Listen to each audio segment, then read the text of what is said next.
Brand nerds, we are still in the first quarter of the year and we are coming back with some hits, LT. Today, we are going to talk a bit about the name of our podcast as a frame for our guest. Y'all already know what it is. We are Brands, Beats, and Bites. Sometimes we have guests that can talk about brands. Sometimes we have guests that can talk about bites on the text. And sometimes we have folks on the show who can talk about beats.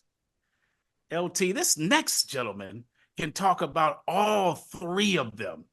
He's got a stellar brand background. He's a CMO. He's a CTO, so he's got bites. And the area where he does business, LT, sometimes you hear beats in the background, the music. So he's got all three of these things working. And then there's a bonus, brand nerds. You all know I'm from Detroit. I think very highly of Midwesterners, very highly. This gentleman happens to be across a little lake from where I grew up in Detroit. He's from the Chi-Town area. And by the way, brand nerds, if you've never been to Chicago in the summer, you have to go. Like summertime Chi is actually a thing. There's only one thing I'm going to say that I have an issue with before even going into introducing our guest, LT, and that is I am a Pistons fan. I am a Lions fan, and I hate all Chicago sports. Aside from that, LT, tell us who we have in the building today. Oh, I will do that in a second, D, but I have to second your Chicago in the summertime. There's no better place than Chicago in the summertime because people really appreciate it there too. So yes, DC, we have Dan Ali in the house today. Welcome, Dan. Hi, how's it going? Thank you for having me. We're really excited to have you, Dan. And so, okay, branders, Dan has a unique and super cool background, which DC did a great job of alluding to. Let's get into it. So Dan is a Pakistani immigrant who spends most of his formative years in Naperville, Illinois, as DC alluded to, just outside of Chicago. And he attends Indiana University, where he goes to the IU Kelley School of Business and earns a degree in business economics and public policy. So the beginning of Dan's career is in retail, where he starts as a management intern at Macy's, which is prestigious, by the way, and then moves over to Toys R Us, where he spends 2 years in customer service and then becomes a store manager, where brand nerds, he is the youngest manager nationwide and leads 40+ employees to highest output metrics in the region. So that's really impressive as a youngin, D, we like to say, right? Youngin. And also, he's already thinking like a marketer. He proposes and helps deploy the Digital Rewards R Us program, which is really cool. So then he gets a very interesting new opportunity moving out of retail and joining United Airlines as a revenue management analyst before being promoted to senior analyst. So, okay, brand nerds, it is now the late 2010s, and Dan has really figured out how important analytics is, and he is leaning all the way in. He joins Groupon first as a senior analyst, and then he's promoted to global finance manager before being promoted again to head of strategy and analytics, where he is instrumental with other team members in helping take Groupon Plus from thousands of transactions a quarter to millions, all happening in less than a year. So after this excellent success, Dan moves onward and upward, becoming senior director and head of global strategy and analytics at Gympass. Gympass works with more than 15,000 companies, helping their employees move, eat, and sleep, and feel better with access to fitness and wellness partners in subscriptions that cost up to 50% less than traditional memberships. So in this role, Dan hires the strategy and analytics team from scratch. He redesigns all underlying code to be usable and develops most of the reporting used by the company every day, which helps transform the company into a true data-driven culture. So, of course, with this great work, he earns a promotion, becoming VP head of global strategy and analytics. And that's globally, by the way. And that's also with finance, operations, product, and marketing.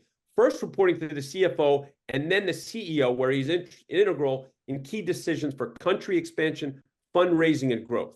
So now Dan goes the entrepreneurial route, where he becomes founder CEO of AnyCurb, where they create a proprietary algorithm identifying off-market homes that would sell with a market price offer.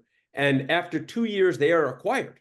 So while still at AnyCurb, Dan also becomes GM of Blink Health, where he and his team build and deploy transformational real-time data packages to pharmaceutical manufacturers. He leads marketing and design, including the renaming of Blink's pharma program, which he renames to BlinkRx, and creates a GTM, which is a go-to-market playbook for the pharma field team, resulting in hypergrowth. In early 2022, Dan joins XPass, which is part of a larger company, Exponential, as their president, and then he transitions to be chief marketing and technology officer for Exponential, the big company. So Exponential Fitness is the largest global franchisor of boutique health and wellness brands. Through its mission to make boutique health and wellness accessible to everyone, the company operates a diversified platform of 10 brands, including Club Pilates, which is the largest Pilates brand in the US, Cycle Bar, the largest indoor cycling brand, and Stretch Lab, the largest assisted stretching brand, all in the US. So brand nerds, we are really excited for this one. Welcome to Brands, Beats, and Bites, Dan Ali. Dating profile. This is good. Oh my gosh. Not too bad. Not too bad. That's good. I liked it. I liked it. Good stuff, Dan. We're down memory lane. No, I think it's awesome. I think the cool thing and cool opportunity you have in the United States is the ability to just move around and find what you love. You know, like typically in a lot of countries, you have this fear of just like moving around, and here it's so easy to keep exploring until you find what really resonates with you. And I think it took me, I loved everything that I did across the path, but I found myself in a position where I love walking in every day. When I leave on Friday, I can't wait till Monday. My girlfriend hates that I work on Saturdays and Sundays, but it's because I love it. And I think it's just really important to find something.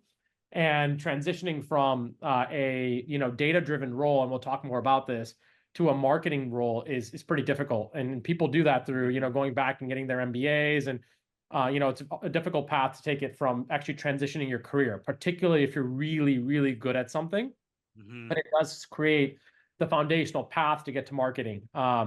Because being a marketer, as you already know, is very, very difficult and ever changing. And finding what makes you really special, it's hard to define. You're either that person that can make Nike ads and believe that the impressions are leading the way, or you have to be a very scientific, have a scientific approach to it, or mixing the data and the art of it all and bringing it together. And there's just so many different mixes out there, and you overlay that with the world of marketing that's just constantly changing, new platforms coming in at a complete new rate. And so I think you have to almost move around to find what you love. I have a very strong perspective that I have. And I love what I do, and I don't foresee myself leaving. I just love it. So, yeah. Excellent, brother. So, Dan, whenever LT does his opening, I like to watch the face of our guest, because it's a bit like you were about to be brought on stage, and the MC is laying down. This is who was about to step to the mic.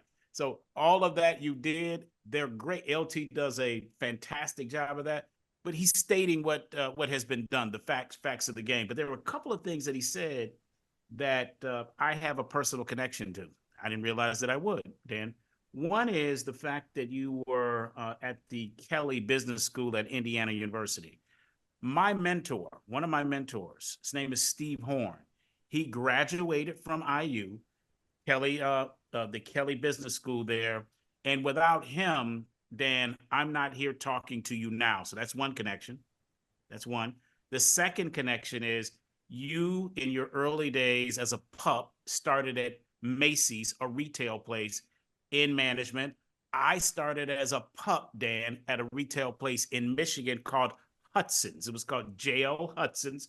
Like a Macy's, it's long since been purchased and turned into something else. But I too started there. And then my third connection is this, before I get into the get comfy question, is one of my trainers was trying to tell me about assisted stretching. And I'm like, what the hell is assisted stretching? Like, I know how to stretch. Don't be talking to me about assisted stretching. Dan, Larry, brand nerds, once you've had a session of assisted stretching, you're never going back. You're never going back. So those are my three connections before I get into my question around. Hey, Dan, DC is expensive. He's expensive as a spokesperson. Just letting you know now. That was a really good call out for you. Thank you. I love that. Yeah, we'll send you the invoice, brother. I'm right. expecting So, you. next section is get comfy. I was gonna ask you a question, Dan, but after hearing you talk, I'm gonna ask a different question. And it's one that I ask folks in Atlanta who are not from Atlanta. Here's what I ask them, Dan and LT. I'll be out. Someone will ask me where I'm from. I'll tell them I'm from Detroit, but I've been here long enough, longer than I've lived anywhere in the world. So this is like home. I consider myself an adopted AT alien. And I ask them when they're from somewhere else, Dan, I say, what were your perceptions of what Atlanta would be like? And how did that compare to the reality after you moved here? What's the difference? So Dan, I'm going to say this to you, brother. You being in the U.S., did you move here in the U.S. or were you born here in the U.S.? No, I moved from Pakistan. Okay, you moved from Pakistan. Okay, all right, got it. How old were you? I was 9. 9. Okay, got it. Wow. So okay, so you were old enough. Based on your thoughts, you're chilling in Pakistan, all right? And now the family says, "Yo, Dan and your siblings, we're moving to the U.S. We're going to Naperville." All right. So based on what you thought it would be like being here in the U.S. versus actually being here, what's the difference? What's the delta? Yeah, it's a great question. So first, we moved to Devon Street. So like I'm from a Pakistani background. So there's a street in Chicago, the Chicagoland area called Devon Street. It's where you have all the restaurants. So what you'll see a lot is when people move to a certain neighborhood from like Pakistan, you'll see them move and associate to areas that are very, Pakistani, just general. Okay. So growing up until I was 9, I lived in Pakistan. There's a part I lived in the UK. But when I moved to America, the whole, what America's known for is big, right? So when we got picked up by my uncle, he took us to his apartment. I remember getting to the apartment and looking up at the building, and I thought he owned the entire building. Because your mindset is like they own everything, right? So you're gonna walk in, you're gonna get your own apartment. You and your sister is gonna have her own apartment. You're gonna have your own apartment. Your parents are gonna have their own apartment. And we walked into a two bedroom apartment where now we were all sharing, right? And so like there was an instant just like, whoa, like this is actually different because everyone perceives it as big, right? Now, food-wise, everything is big, right? We all know that, and there's healthier food outside of the US. But in terms of like living spaces, we always thought of big and huge. And so that was my first intro into that. Interesting. Yeah. That is. Yeah. So I've got a couple follow-up questions. Larry, anything? Well, keep going, D. All right. So spell the name of the street, Devon. How's it spelled? Yeah, it's Devon, Devon Street. Yeah, Devon Street, I'd say the best Pakistani food you can find in America, honestly, is on Devon Street. Good to know. Got it. Okay. All right. Thank you. I've not been there before, but the next time I'm in Chicago, brother, I'm going. I know. I'm going. Wonderful. And I live in Newport Beach, California. So you got to think Pakistan, Devon Street, Naperville, Newport Beach, California. And so like I always like look out my window right now and it's sunny in December. And I just wonder how in the world, you went from, that day zero coming to that building, thinking it's your building, living in anything in America is achievable. Put your mind to it. All right. So this great segue. Here is what I believe about immigrants coming to this country. They're built different, Dan. All right. So for me, I mentioned, I grew up in Detroit. My mom picked my university for me. So I went to an HBCU, historically Black college university in Alabama from Detroit. Then when I was at the school, literally I was walking around campus for 2 weeks and I did not recognize that people were saying hello to me, good morning, good afternoon, because people don't speak to one another like that in Detroit. So I was truly a fish out of water and I had to grow up. When you talk about people who decide, I'm leaving my home country, I may or may not know the language, I may or may not know the customs, I'm taking my children with me. It's like entrepreneurship on steroids with massive, massive personal implications. yet they do it. So can you tell me a little bit about what you learned from your parents in making that move, and what impact that had on you, and if you have siblings, your siblings? Yeah, it's a great question. So my dad is one of the most studied, like he literally studies nonstop. And so he used to do that as a kid. What's your dad's name? My dad's name is Mohammed Merchant. So my dad in Pakistan, similar to the ACT or SAT, in Pakistan, they conduct a test. And in that test, they rank you 1 out of whatever, however many people took it. So it's not like you get a 33, 28 on the ACT, and you actually get rated throughout the entire country. My dad came in second place on that exam. So my dad, when he was younger, got a scholarship to the United States, and his parents couldn't afford the plane ticket.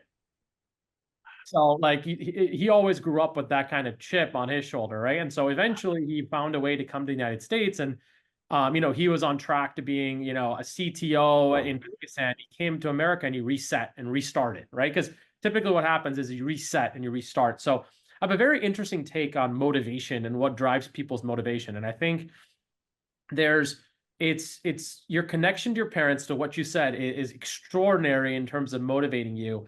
In my world, it was the fact that I saw my dad and like how he sacrificed his career to build a better career for us. And so that's the chip on my shoulder. If I look at my dad, what drove my dad was he grew up in a home where like they didn't have access to capital to go and achieve whatever they wanted to achieve. And so for him, his success was sending his kids to any school they wanted to go to. And so everyone finds their unique driving force, and they kind of use it and leverage it to achieve whatever they achieve, and use it as a positive thing. And so I think it's interesting because I do think just people are built differently depending on what they've gone through and how big the chip is on their shoulder. Yes. Can I add in something here? What's extraordinary about your parents, because your mom had to come be part of this as well, like they were doing the ultimate pay it forward, right? Like they were saying, we're going to do whatever it takes to help our children, the next generation, really achieve their dreams, right? And that'll be what'll suffice. That's what you're really saying will suffice for us if we see that happen. So you have a lot of pressure, Dan, which you've obviously fulfilled in a great way, because your folks are saying, hey man, we're setting everything up for you. You better take it and run with it and do the best you can with it. And clearly you have, which is really cool. I just want to add one quick thing. I love the immigrant story, and I love it's your story, Dan. So hopefully you're cool with us sharing this, because we have nothing but the greatest respect and kudos for your folks and you and your family to do what you've done. And that is wonderful about this country. I want to add this point, and this is a very important point for my brother DC. I don't know if you're familiar with the book, The Warmth of Other Suns, which is by Isabel Wilkerson, which is a Pulitzer Prize-winning book. And that book is about the Black migration from the South to the North.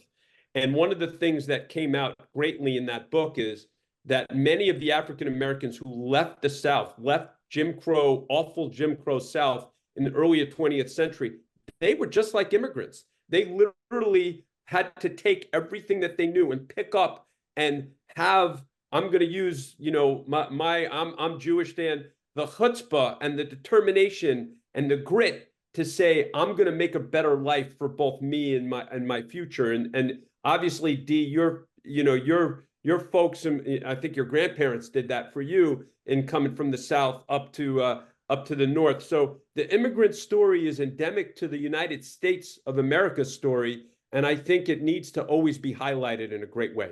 I'm off my soapbox now. No, I love that. And I think I think every immigrant's experience is also different, right? Like I told you a story of my dad, who grew up in not a very financially secure environment. My mom grew up in a very financially secure environment, but she had an arranged marriage to my dad, and they're together, loving, very, very happy. But she had me when she was 18 years old. And so she dropped out of school, sacrificed it all, right? And she moved. And so that her journey is very different. And so how I got into my career, I don't know if this segues into the future, is I remember when I first moved to America, and I came back from my math class, and I'm extremely good at math now. But back then, I asked my mom for help on something math related, and she couldn't help. She didn't know the answer, so she started tearing up.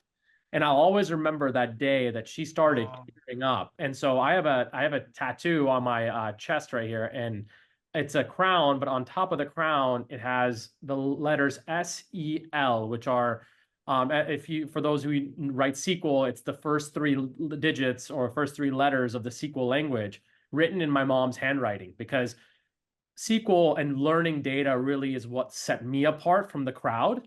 And my mom's handwriting on it relates back to when I was 9 and remembered her tearing up. So I think everyone's story is different. For her, satisfaction is just making sure her kids are happy. And so like, it's just everyone has their own objective. But no, that's great to share that. What's your mom's name? Shaista. Oh, Spell it. I love it. Shaista. Shaista.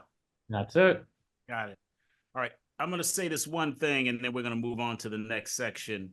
Brand nerds, for those of you who are not people of color or immigrants or from immigrant families.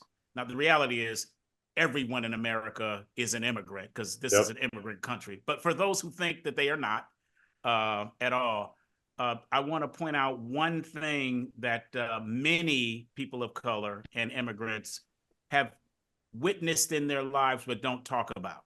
And I'm not projecting this upon you, Dan, and your father, Muhammad, but I'm going to talk about my father. My father, he was a brilliant man, but during the era in America, he was not able to fully manifest his brilliance. He couldn't. And so I saw my father at times emotionally and psychologically broken because he knew he had it. He knew he had it. He knew he could blow the fuck up. He knew this. He just couldn't quite figure out how to deal with all of the things that he was fighting against. He just could not. So when children see that, even if they don't fully comprehend what's going on, we feel that. So when we get our shot, I'm sorry, people. If you are between me and what I think I'm capable of doing, and we have to fight that out, I'm thinking about my father. You're not winning that fight with me. I'm going to get it. Yeah. And this is something that we carry forward. So I just want to state that for some of the branders so they understand that. They understand that. Okay, I'm going to go to the next section unless Dan or Larry, you want to say something as regards to that. Great close on that. Great. Cool. All right, here we go. All right, Dan. 5 questions. I hit you with one. Larry hits you with a second. We go back and forth until we arrive at 5. I'm up first. What was the brand experience that you had in your life, Dan? Take yourself back. Where it felt like you were falling in love. You could not get enough of this brand. You couldn't spend enough time with it. Couldn't think about it enough. You were just really, really into this brand, almost like a first love. What was that brand or brand experience for you? Yeah, it's a great question. So I always think of Lego. So I spent 5 years. I spent 5 years at Toys R Us, so a long time and on and off school. And if you think about like Black Friday, or you think about holidays, every single vendor would come in to mark their product down. The only vendor that would never show up is the Lego vendor. This is you're too early to recognize why Louis Vuitton doesn't promote things online and things like. You're too young, so you don't.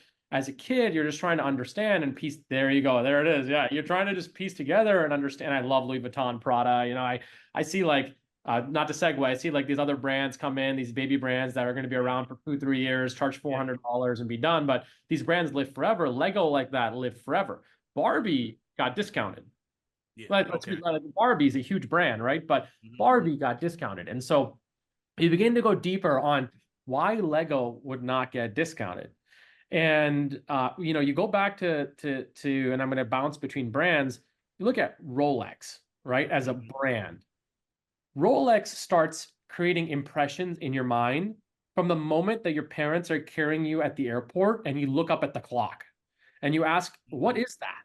And so they're not trying to generate a sale today. They're trying to generate a sale 25 years from now.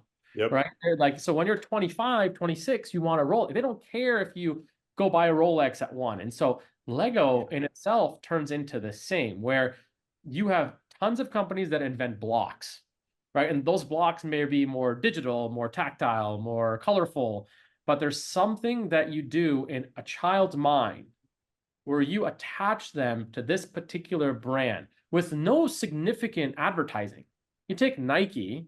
Nike is doing massive global ads. They're going out and they're buying out shoes for every NFL player, every like NBA player. They're doing all of this. Tell me one time you've seen Lego on the screen. Tell me one time you've seen Lego in an athletic place, right? They do things that are like Legoland, right? Come here because we want to celebrate your love for Lego. Yep. And people love it, to people doing it when they're 60, 70 years old. They do it, they love it, they have it. And so that was the most fascinating brand for me, was Lego, because its lack of discounting, people's attachment to it, and the retention curve always stuck strong. And so that's one that I fell in love with. And it's hard to create a brand like that because it requires such a significant amount of what you would consider marketing investment, but also mind share to get to a point where you own the customer.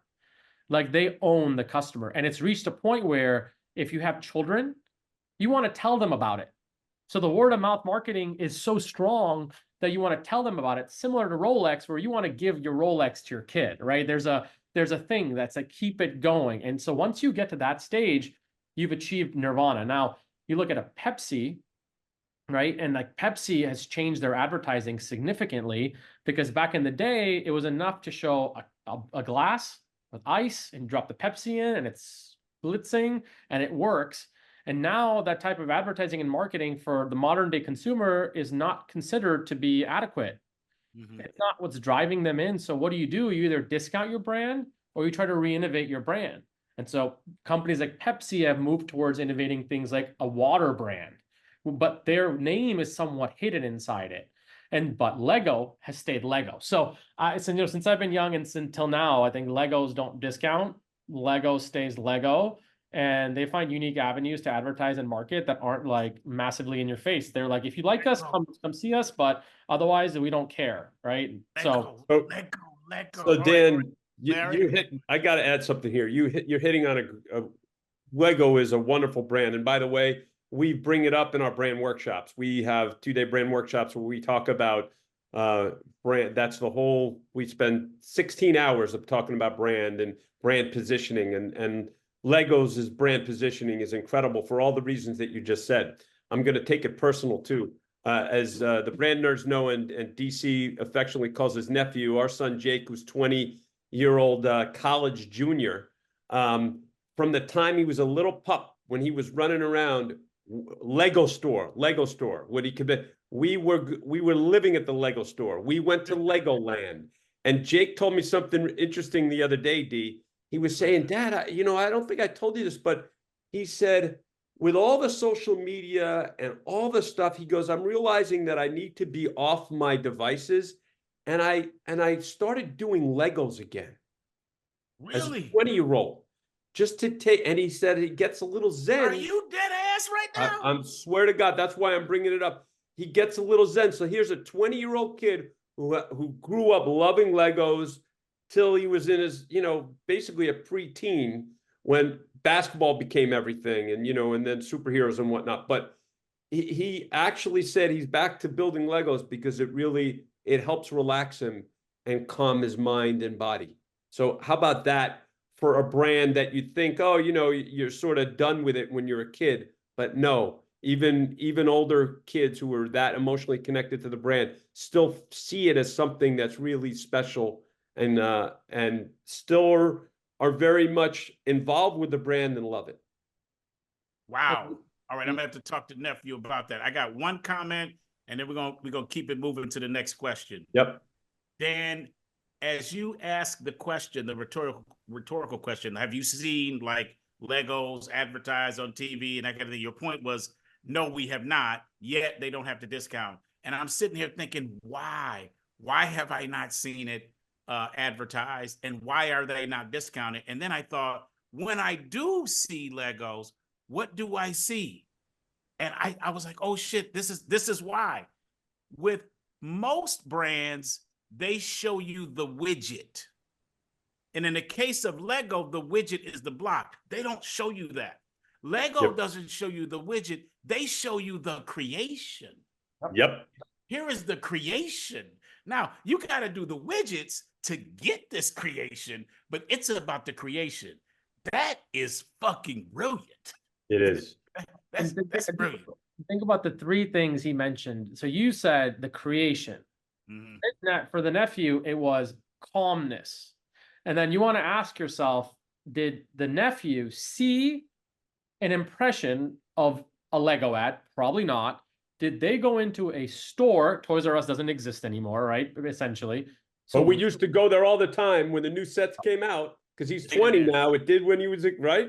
So it lasts forever, right? So like those are the magical things where you don't have to receive an ad for it. And I'm sure we'll talk about ads today, but you don't have to receive an ad for it, but it lives rent-free in your mind. Yep. Second question. Go ahead, LT. Yep. Let's go to the second question. So Dan, who is Hatters having the most influence on your career? Yeah, so one of the best blessings for me in my career, my mentor's name is Guido. He's a CFO at OneTrust. I met him at my time at Groupon, and so I think for everybody that achieves a level of success in their career, DC mentioned this. He has a mentor. He wouldn't be where he is without him. For me, that he is my mentor. And I'll tell you why. Back when I was at Groupon, I was up until that point, halfway through, I was a very analytical and data-oriented person. What you're going to see about analytical and data-oriented people is they have this ceiling, which they're afraid to speak strategically because they're so deep into the numbers. Yes. Somebody recognizing that that's the ceiling that's holding you back and gives you an opportunity to speak at the table. Now, you can certainly take your opportunity to speak at the table, but it helps a lot if someone sees the value in it and accelerates it. And so, if I think about him as being that force, he's the one that said, hey, I want you, and at this point, I was going to go join Amazon and leave Groupon. This was one of the moments where I predominantly like to work for smaller, just generally smaller companies, because you move faster, you're responsible for more. I like that sense of responsibility. But I was going to leave to join Amazon from Groupon. And he asked me a series of questions. He said, why? And we had one interaction. I actually stopped by to say goodbye to him. We had one interaction. He goes, why? And I said, well, one, the comp is more, right? That's like the first thing, significantly more. And he's like, okay, give me 5 minutes. He goes to HR, comes back. There's a new comp letter in my inbox. He's like, what's your second? And I go, okay, my second is I don't have enough responsibility. And he's like, well, I'm going to go create this thing called Groupon Plus. I want you to be my number 2. His recognition of talent and his ability to have created this version of me that's able to speak strategically has allowed me to combine data and art together and speak it in a very fluid manner. And so that's why I don't need to have a pre-meeting to talk about what we're going to talk about. I'm comfortable presenting to 1,000 people with zero preparation. It's because I believe so confidently in my analytical mindset that's feed by his mentorship.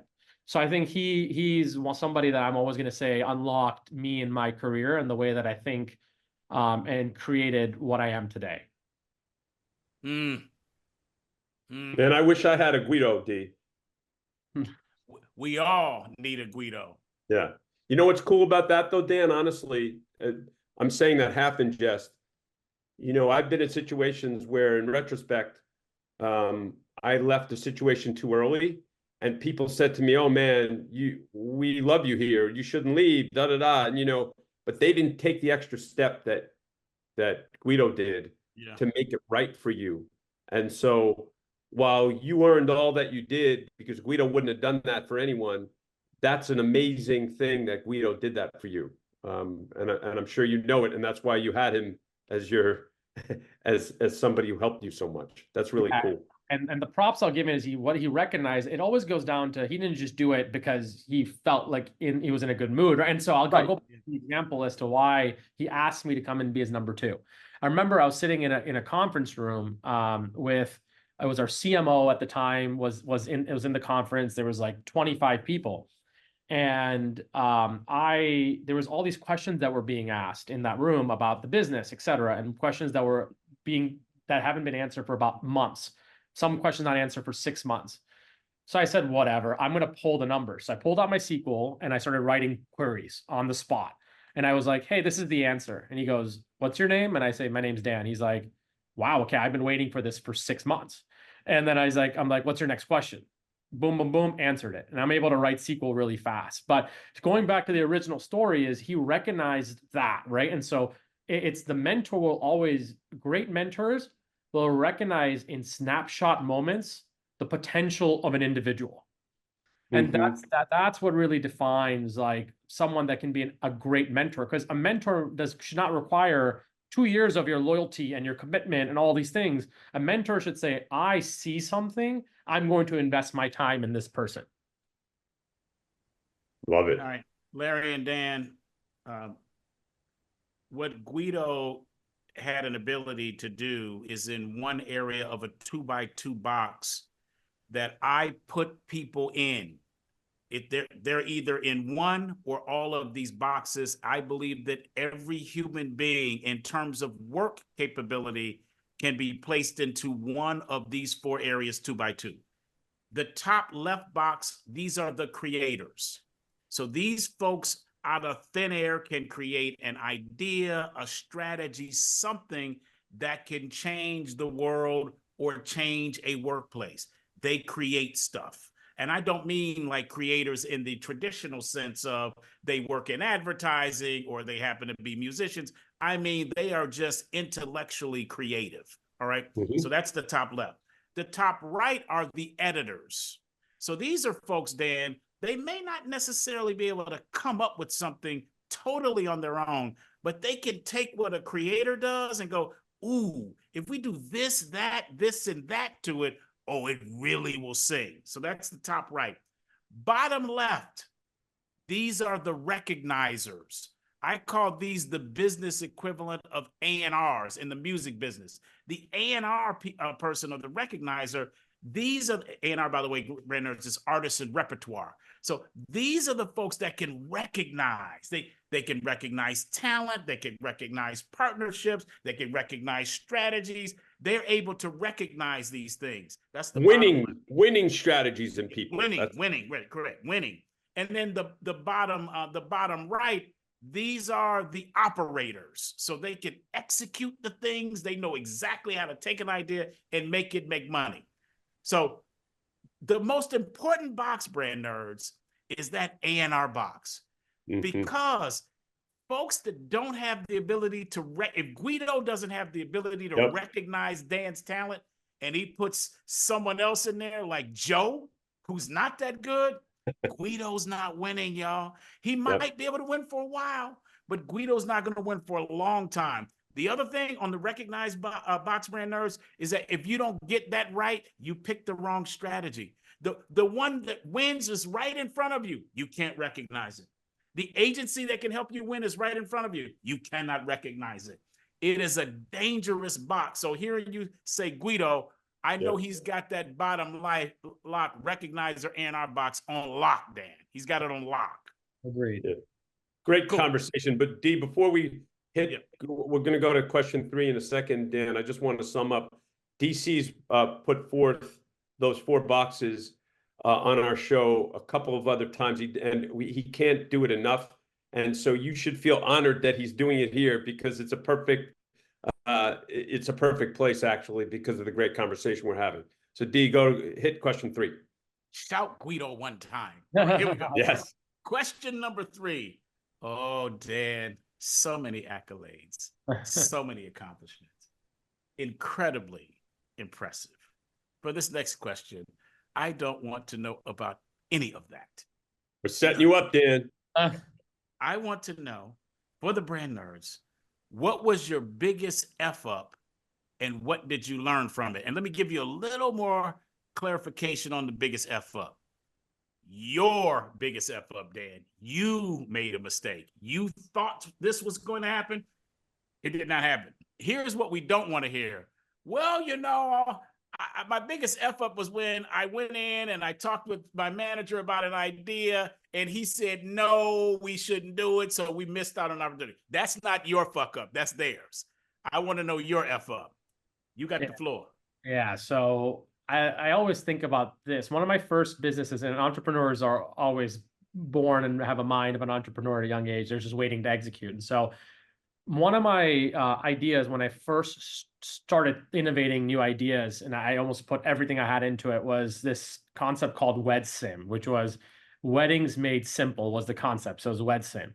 And it came out of an experience of when I was, 20, 21 years old. And I was in a relationship and we were like, oh, like what would it be like? And, in Muslim community, planning weddings and things is very different. It's very accelerated, right? Like, in our culture, you almost have to get like religiously engaged before you start dating in case if someone sees you out and about, they don't think that you're a terrible person, right? And so we started going and exploring wedding venues and things of that nature. And when you go into that particular market, it's very, very convoluted, meaning that a lot of people that have wedding venue halls are asking for cash and because, yada, yada. And you're like, and it creates a sense of stress between you and your significant other, right? So I don't know what percentage of weddings end or marriage planning ends because of that conflict, but it does. So I had this amazing idea, which was to launch this concept called Wed Sim, right? And so coming from an immigrant background, I saved a lot of money up until that point, right? Just putting 20, 25% into a piggy bank. So I launched this concept. I try to get, there's this before the age of TikTok. This is before the age of like Instagram going viral. For anyone that lived during that time, we're talking about like AOL, AIM. You have an AIM username. We're going in. And so I dumped almost everything into a website. Okay. At that point, I dumped almost everything into a website. And I went out and then I tried to find the supply after I invested all my capital. So before I even found my capital, I invested all of my earnings up until that point into a website. Okay. And I went out to find suppliers, which were the actual vendors. They all required capital. They were like, we're not going to work with you unless you give us $5,000 up front and then we'll become.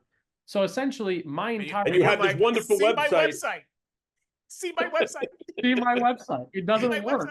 It doesn't work. And so I to this day remember how inadequate my planning was, where I dumped, and I think entrepreneurs make this mistake all the time. It's the shiny object fallacy, right? Problem to solve, you'll dump 100% of your capital. And I remember because it was literally 100% of my capital up until that time I dumped into a website. I'm going to take that akin to like, I think about it every day now. And I tell everybody, when you start a business, do it right in the smallest of small scales. And if you can't do it, don't build anything, right? Like don't invest your time, don't invest your energy. If people aren't willing to buy at the smallest scales, they don't. So I think about it every day when I hope that's a big enough F up from my perspective. I dumped everything into it. So otherwise I can name a few relationships for you, No. You don't have to go there. That was a really good one, actually. That was a really good one. And you learned from it what? Bingo.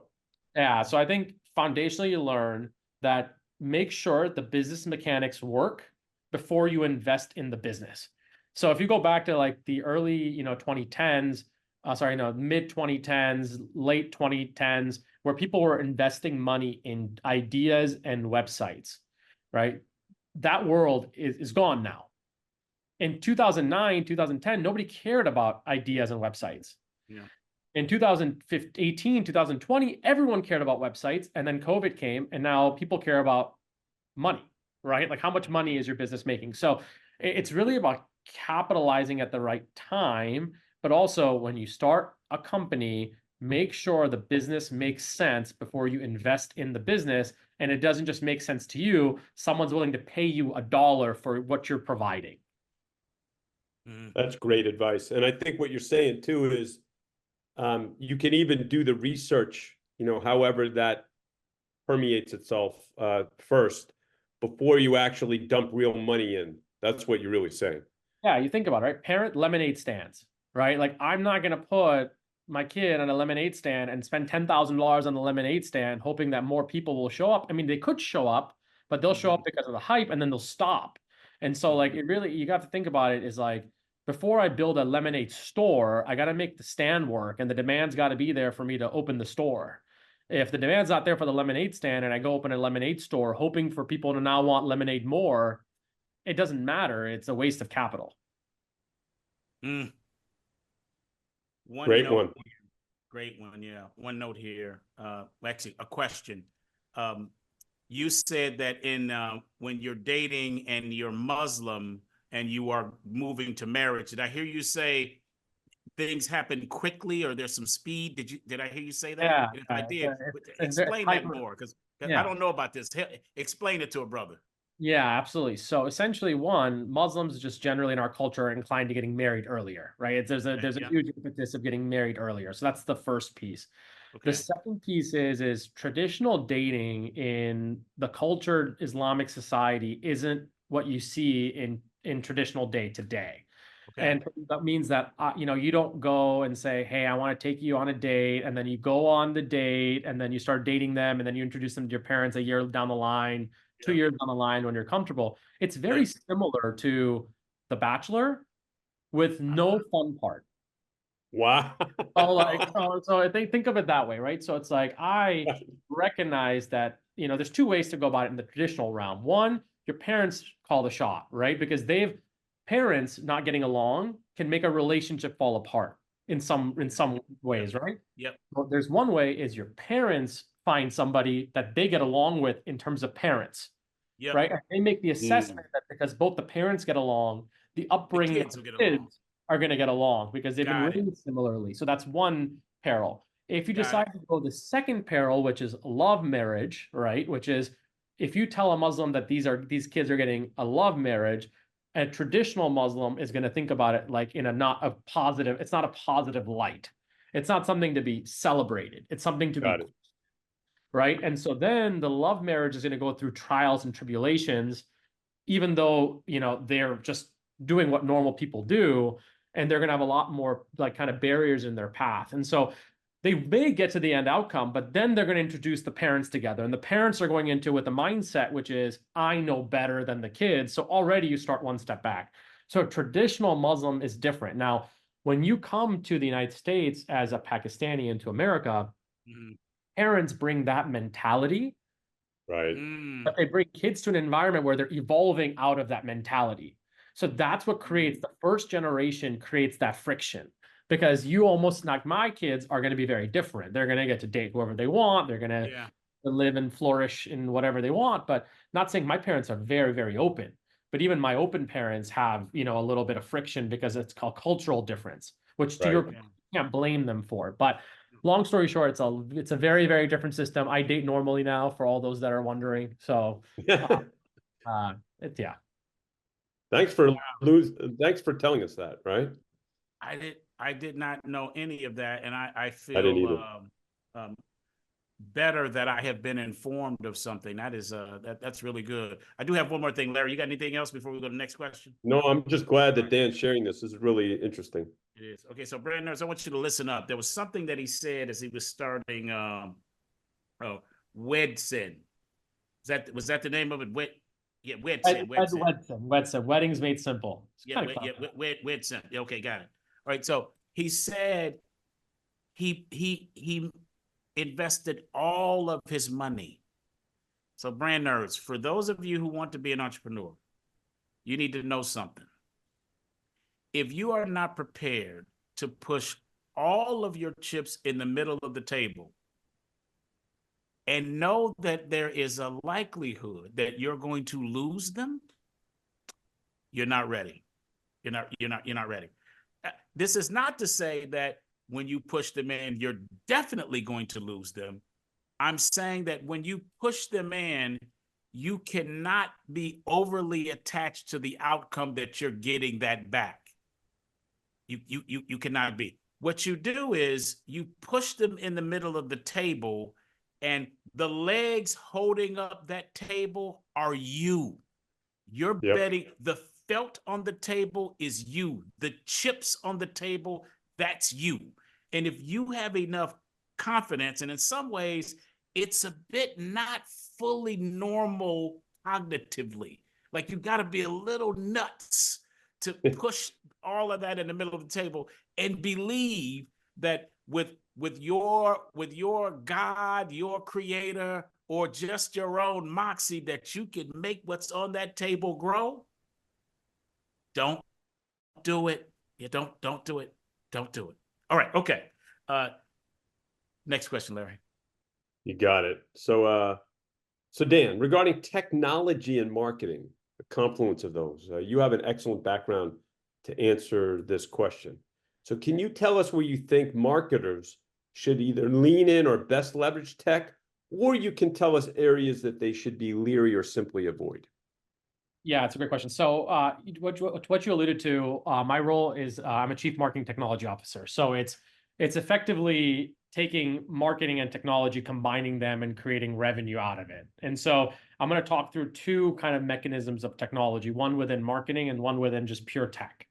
Cool. So within marketing, you have the ever-changing visibility portals. So 10 years ago, it was Facebook. 5 years ago, it was Instagram. Now it's TikTok, and it's ever changing. That technology is ever changing. Understanding your medium is the most important thing that a marketer can understand to leverage technology. So what does that mean? So let's take a brand. Let's take Sephora as an example. I love using Sephora as an example because in 2009 or 2010, Sephora could simply say, Sephora is now open, and generate traffic. In 2015, Sephora had to say, new brand in stock. Come on in and try it out. That was the medium because people had gotten bored. They knew the store existed. Now this is a new medium. Now you go to Sephora now, and they need to generate more and more revenue, right? Because that's the game of business. How do you generate more and more revenue? So I have this really strong thesis, and it's not proven, but I'm going to share it here. I've dated in 2010 and I've dated now, and I have loving girlfriends at both times, right? And like it's just to level set and frame the fact that the marketing has changed so tremendously that in 2010, this concept of a boyfriend going into a Sephora and paying for his girlfriend did not exist. The girlfriend went in and bought the Sephora for herself. So she came in and she thought about it. She's like, I have $80 to spend. I'm going to spend 60 because I want to eat later. In 2024, I don't even know where we are right now. In 2024, if you go to TikTok, you see ads that are normalizing a boyfriend paying for 100% of your girlfriend's Sephora haul. So you think about that, right? The translation of the medium has become a boyfriend goes in and buys more Sephora, and so therefore increasing the average order value, because if you have someone else buying for you, right, you're going to spend more. It's just the nature of it, right? Because it's a special experience. And for the man, it's going to feel like, you have to do it because it's the right thing to do. Because if you're not doing it, someone else is doing it, right? So you put yourself in a weird position. So the mediums of that technology has changed the way that people market, and it changes their behavior, but it also psychologically impairs it. Because when you think about the psychology behind it, in 2009, you received knowledge. In 2015, 16, you received a little bit more knowledge. In 2024, you're feeling not good enough. So there's this fine refinedness in the growth of marketing, and I absolutely love my girlfriend right now. We found love on one of the aspects of understanding this whole component of how marketing has changed, and I can just tell in very early stages that she is a marketer at heart because she recognized it. She recognized the fact that if you are Sephora today, are you going to advertise and say this really cool brand's in stock, which people are going to look at and see as an ad? Or are you going to say or normalize the fact that let's just change the culture? let's just make it so that I as a girlfriend should not be paying for the Sephora. Now, not saying that every girlfriend doesn't pay for Sephora, but they're normalizing it, right? So I think that's the beauty of just the marketing component of how technology changes and how you create medium. Can I just interject one quick thing and a question for you, Dan, because I'm not as familiar with that. Is that a brand positioning shift, an overall strategic brand positioning shift by Sephora? And by the way, my next door neighbor's daughter is a director of marketing over there. Is that a brand positioning shift, or is that something that they did further down the funnel to specifically, talk to folks differently in the TikTok world than before? Because those are two very different things. Yeah. So I'm gonna just phrase it this way. There's a difference between Iron Man and Batman. And you guys are both Iron Man and Batman, right? Yes. So Iron Man comes out and says, I am Tony Stark. I am Iron Man. I'm for the world. And Batman stays hidden, right? Batman wants to stay hidden. His life is hidden, right? So you can have the same brand positioning as you did in 2009. And that's your Iron Man, right? Like this is my identity, and I'm not going to change my identity. But your Batman is what you're doing to shift culture, to generate more revenue while keeping your brand identity the same. So what I'm going to say is their brand positioning is effectively the same. The people that are posting the hauls aren't them. They're influencers posting the hauls. They're influencers that are influencing the community to intend to spend more. Right. Yeah. So I got this from, exactly. Every business has their Iron Man and every business has their Batman, right? And so to figure out how you use those together is how you win. Very interesting. All right. So I've got a cultural point here and a commerce point. So the example you gave, I think you said 2010 versus 2024. And you used the denomination of 2010 for the person going in to buy Sephora for herself, $60, then $20 to get something to eat. All right. So now inflation, $20 in 2010 is $85 in 2024. 100%. So let's think about this, brand nerds. So what's happened is not only has this shift occurred, which I did not know, Dan, thank you for educating us on that. But now the person who buys the haul or who is expected to buy the haul, there's more pressure on them simply by virtue of inflation. Okay. So to get the same amount that one was getting from Sephora on their own, expecting that in 2024 is costing more buckaroonies. And if you take that and extrapolate that out over a variety of different elements, well, it's hard out here for a player. Okay. Okay. not for me. I'm engaged. I'm very, very happy. But I got daughters, Dan, they're in their 20s. I could not imagine being a guy dating now, and I'm 25 in business school, and I'm trying to figure out where to get my next meal, and the person I'm dating is expecting a haul from Sephora. We can't do that. We can't do that. Honestly, you start to appreciate. So one of the unique things about my girlfriend is you mentioned the Midwest, right? So opening the door in Newport Beach is unheard of. Oh, totally. Right. So I do that and she appreciates it. When I come home, she has a home cooked meal. And that for me, I don't know anyone here that has that happening for them. So honestly, I feel like the luckiest person on earth, but it's the simple things, right? It's the simple things. And when you start letting like social media run your life, that's why when you can pretty easily connect it to the mental health crisis. I mean, it's hard. It's hard to live because as a man or a woman, it's hard to feel good enough when you're constantly looking at someone doing 10 times as much as you, and then you try to reach those means, but you can't, right? And so it's really hard in today's world to feel like enough. So I think that's the big challenge we have for the next 10 years, people to feel like they're enough. All right, Larry, we're gonna go to the final question, but I'm just gonna let's do it. Point. Since our brother's in Newport Beach, what he says about holding the door is right. I used to live in the area. I was at Fashion Island, and I would hold the door and these women would be looking at me with their dogs. Now they got their dogs rolling in and out, and you know what I'm talking about, Dan? And they're like, "What the hell are you doing?" Like they look at me. So that's a he is speaking facts. He's speaking facts. All right. Final question, Dan. What are you most proud of? I mean, I'm most proud of my parents. It's a very, very cheesy answer, but I think it's extremely difficult for anyone to come into a new world and assimilate. Mhm. And you asked me a question, how old was I? I was 9, right? Yeah. And it was difficult for me at 9. So I can imagine, how difficult it was for people at their 30s and 40s. So I think I'm most proud of my parents, just being part of American society and accepting me for who I am, and being proud of me. And I hope to carry that forward. It was a cheesy answer, but No, we love it. It's genuine. It's real. It's real. Are they still in Naperville, Dan? They're still in April, yeah. I love it. That's great. D, Great, that's a good one, right? That's a great one. Yeah. That's a great one. Not much to add to that. Yeah. At all.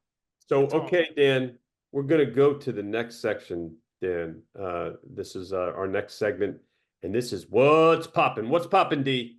What's poppin'? Dan, this is our chance to shout out, shout down, or simply air something happening in and around marketing today that we think is good fodder for discussion.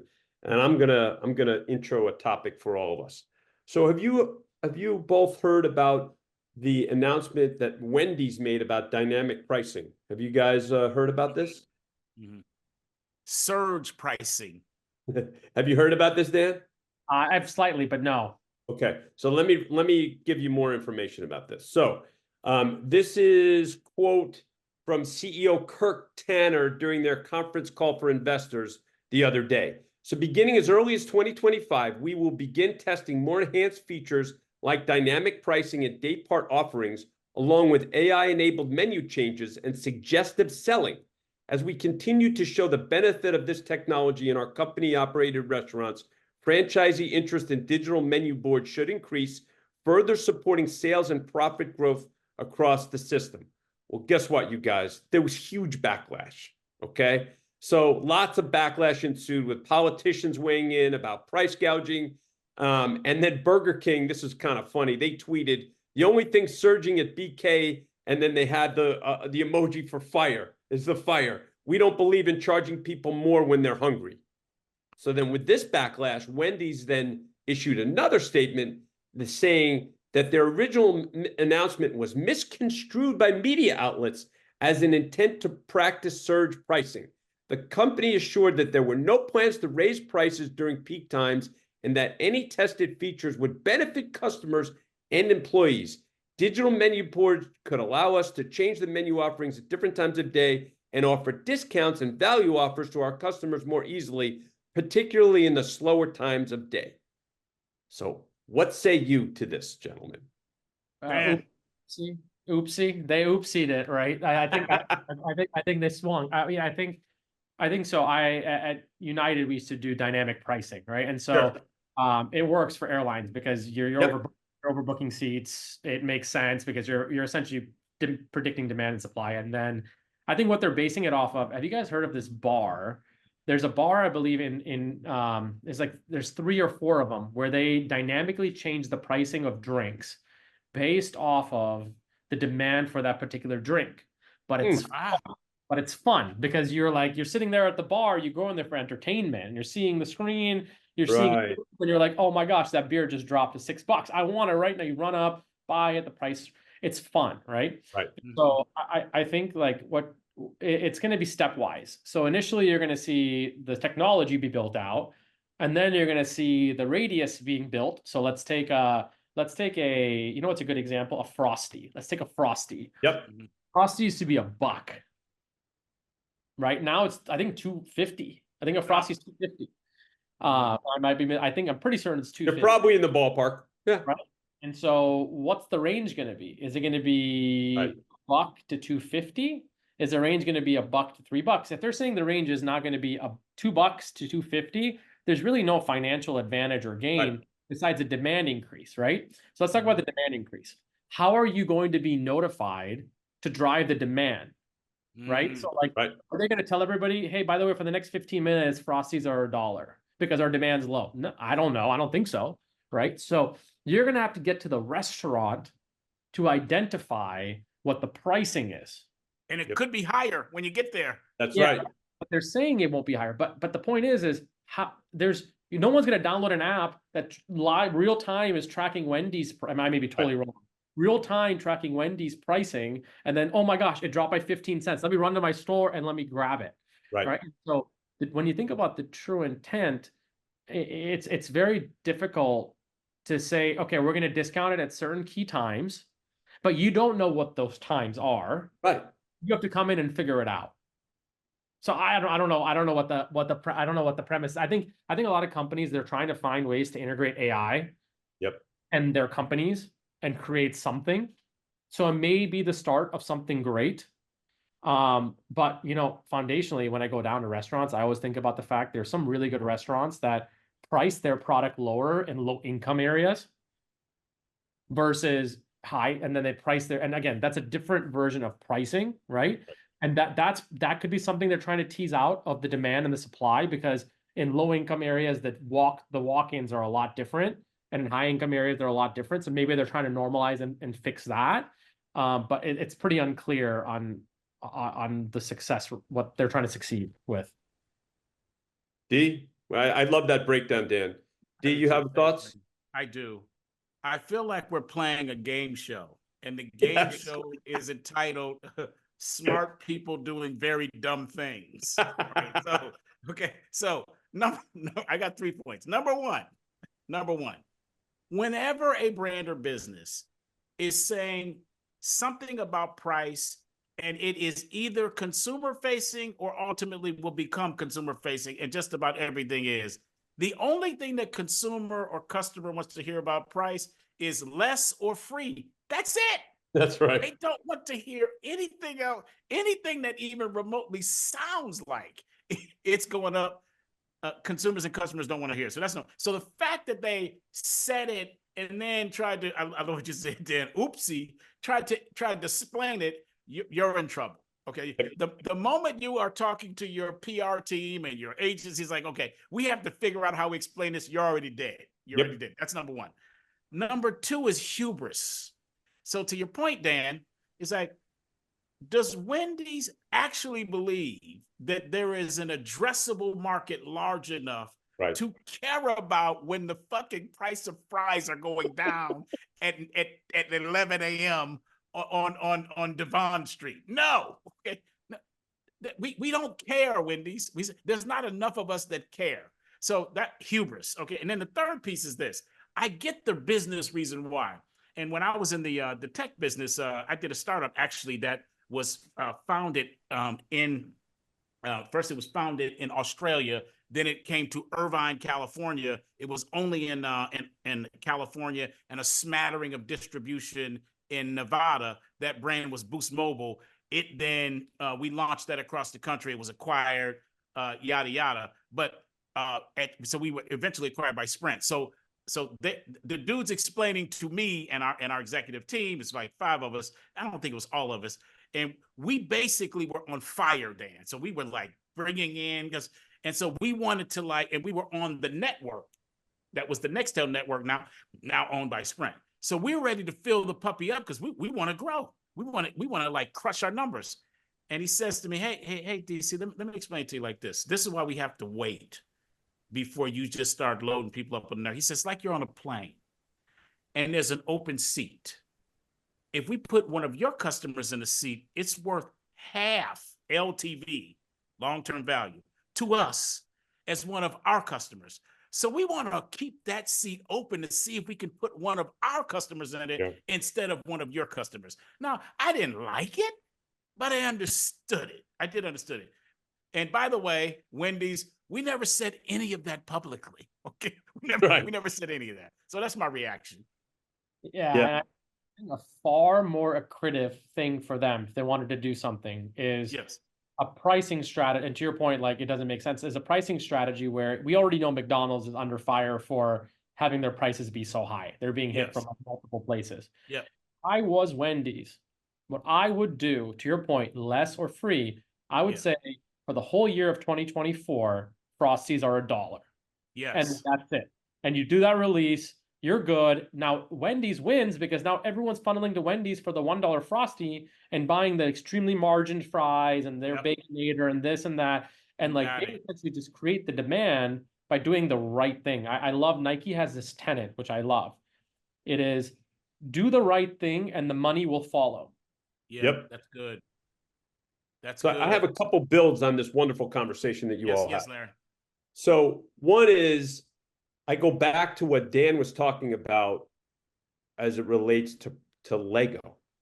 And as soon as you get, and Dan, we have this, and we talk about this ad infinitum in all of our workshops with our clients and whatnot. As soon as you start delving into price, you're in trouble. As soon as you start leading with price, you're in trouble. So even in the fast food world, if you build your brand, trust me, In-N-Out Burger, again, Dan, I'm in Northern California, so they don't advertise really, and they certainly will never do anything about price, right? They have a great brand. They don't need to. So that's point number one.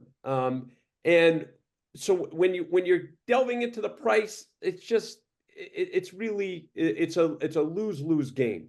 And then when you're announcing something like this, D, I love your point about hubris. You shouldn't be talking about price, but you're sort of trying to say, well, Uber does this, they sort of trying to get to other categories. Again, Dan, as you mentioned, airlines have been doing this forever, really, for a long, long time.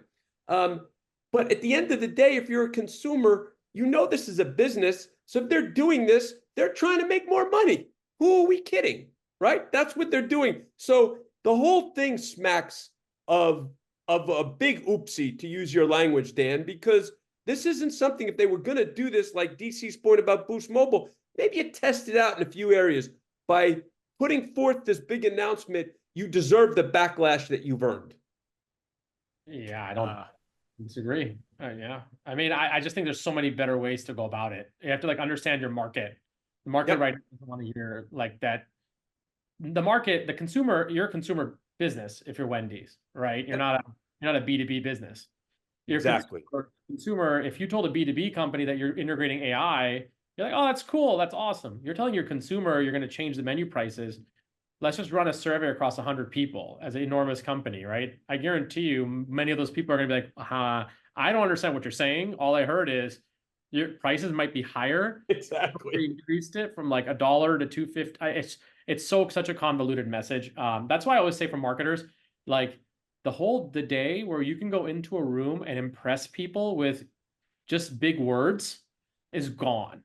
Yeah. If you can't deliver cash to the business, that's really what matters. Now, there's some businesses that far exclude that. Like you look at big impression businesses like a Nike or, like Amazon, but they have the cash in the bank and the impression volume behind them that they can continue to generate. But if you look at Apple just killed their whole car concept yesterday. Yeah. Yep. Focusing on other things. And that was a $10 billion project to go into something that matters. So the fact that companies like Wendy's can't recognize that nobody cares about AI-based pricing and whatever audience segment that they interviewed was not the consumer, and they could have just made Frosties $1. It's sad. I love that idea. I'm just going to say this quickly. One, what Apple didn't do when they killed the car project yesterday, to your point, Dan, is they did not say, and therefore we're going to dynamic pricing on our MacBooks and iPads. They did not do that. Okay, they did not do that. But thinking more about Wendy's attempting to use Uber as an analog, like, hey, don't think of us as just Wendy's out here by ourselves. Yeah, Uber is also doing the same thing. I must channel the inimitable poet named Cat Williams. Okay, Cat Williams, who's on Club Shay Shay. Cat Williams has a joke, Dan and Larry, and his joke is about a Chrysler 300. He says that a Chrysler 300 looks just like a Phantom until a Phantom pulls up. Okay, right? Oh, And this is what like Wendy's, you're no Uber. So stop trying to be Uber. Just stop. That's right. And by the way, we all mentioned Apple. Did they ever do anything on price? The answer is hell no. now they do it in a very intelligent way, They right? do it in an intelligent way, yes. They do it. They introduce a product that's a digital product because they know that the physical product's their gateway. They bring in a digital edition product, so let's call it the Apple Family Plan. They introduce it at a price that seems extremely palatable, and they increase it by 25 cents. That's right. 75 cents, $1. Yes. And before you know it, you're paying $34.99 and all your images. So they do it in an intelligent way where your demand for the product and your affinity for the product continues to grow. So your value for the price continues to grow, or to DC's point, the inflation catches up. But as a restaurant concept, yeah, it's very, very, very odd. No. Dan, I know you know this. I just want to make sure the brand nerds understand what you said. What you just said is that pricing strategy, which clearly you explained it brilliantly. That's exactly what they did. But where I was going is it's never part of their brand positioning. They never do anything with price as part of their brand positioning. That's what I just want to be clear about that. That's what I meant. No, you're right. You're right. And the one thing they tried to do, and they failed at, they tried to get the Apple Car under $100,000. Oh, I didn't even know that. Yeah. And they said that was one of those reasons that they weren't able to. I don't know if they said it or it was speculated that they were unable to get it to that particular price point because they know the demand is there, right? Like you roll up to a Wendy's and a fry is $12, you're going to be like, why in the world did I choose? I don't want to cancel my order. Like I don't want that. Hey D, Dan has been amazing, Dan.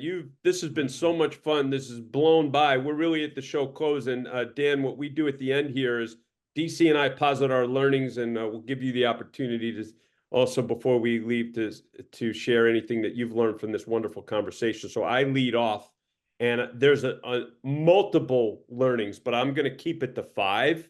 So, and it's funny because I have something from the very beginning of what Dan said to almost what he said just a minute or two ago. So number 1 is, as brand nerds, as it relates to your career and your business or marketing career, he tried different things, started in retail. You tried different things and you eventually find what you love. That's a huge one. That's number 1. Number 2, like Dan's parents, brand nerds, what are you doing to pay it forward to help others? 3, like Dan, find your Guido. Mentors are so important. So important. That's number 3. Number 4, when you start a business, make sure the business mechanics work before you invest in the business so you don't end up doing wed sim like Dan did. So he made that mistake. Don't you make it. And number 5, and Dan just said this literally a minute or two ago, the best marketers ultimately deliver cash to the business because they understand the fundamentals and they understand the value proposition that you'll pay more money for as a consumer if you're getting great value back. And the best marketers really understand that whole value equation. So those are my 5 great learnings. D, the floor is yours. I'll pick up on where you were and then I'll go on to mine. Those are great, Larry. Cash rules everything around me. Cream. Shout out Wu-Tang. RZA. Okay. Dan, at this juncture in the show, what I yearn for is some connection with our guests, beyond just what they say, but what they mean.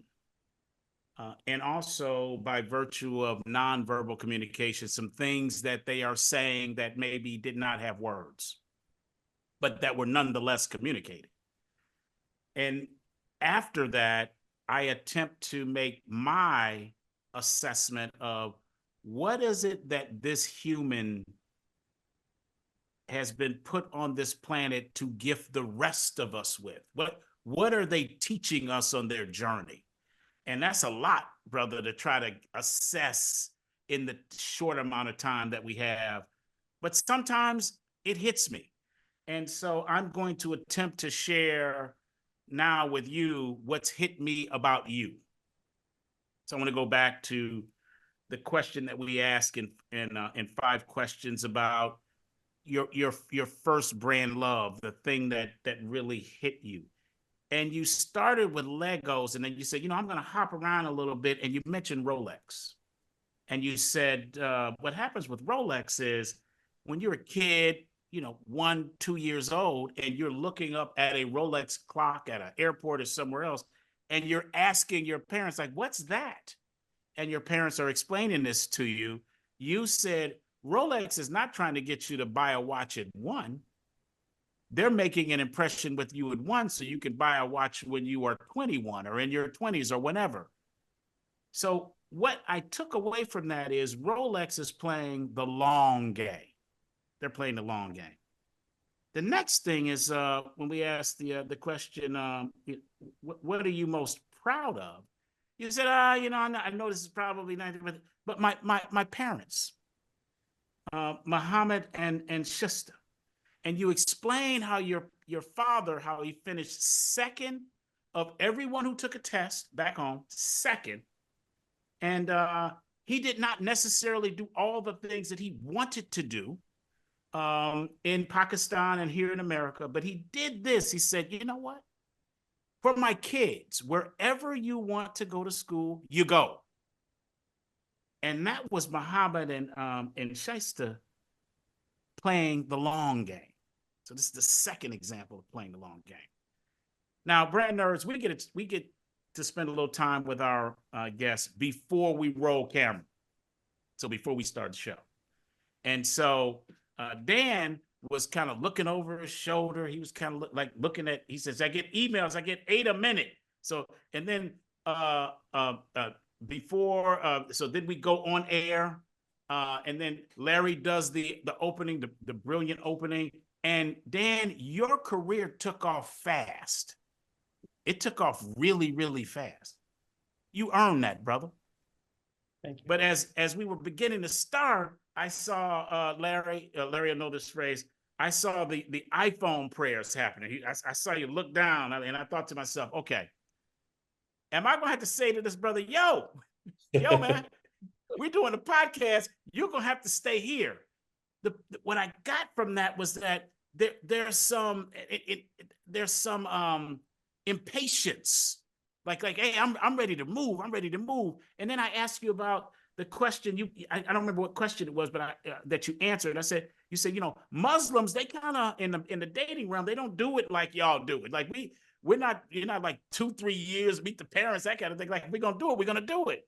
So there's this impatience and speed about you, my brother, cast up against this long game of the brand that you love, Rolex, and your parents. And so I'm thinking, Then I notice in the background off your shoulder, so brand nerds, you can't see this, is a boxing glove. And I thought, I've met many people in my day, Dan. I've worked with many people in my day, famous people. All right. I have been in the room with a billionaire before. So I've met all the peoples. They don't impress me. No more than someone sweeping the on the corner. No, I don't think of them as higher or lower. They're the same to me. But there is one dude that I have met and I've worked with who is different, and that's Muhammad Ali. Like, he is a different guy. And that boxing glove had me think, that was my connection. So I'm going to read you a quote from Muhammad Ali that I think starts to touch upon you. And then I'm going to articulate or attempt to what I think makes you special. One of the things makes you special. So here's the quote. They're asking him, like, what do you want people to think about you? Like when you're up out of here, what do you want to think? He says, I'd like them to say he took a few cups of love. He took 1 tablespoon of patience. He took a teaspoon of generosity, 1 pint of kindness.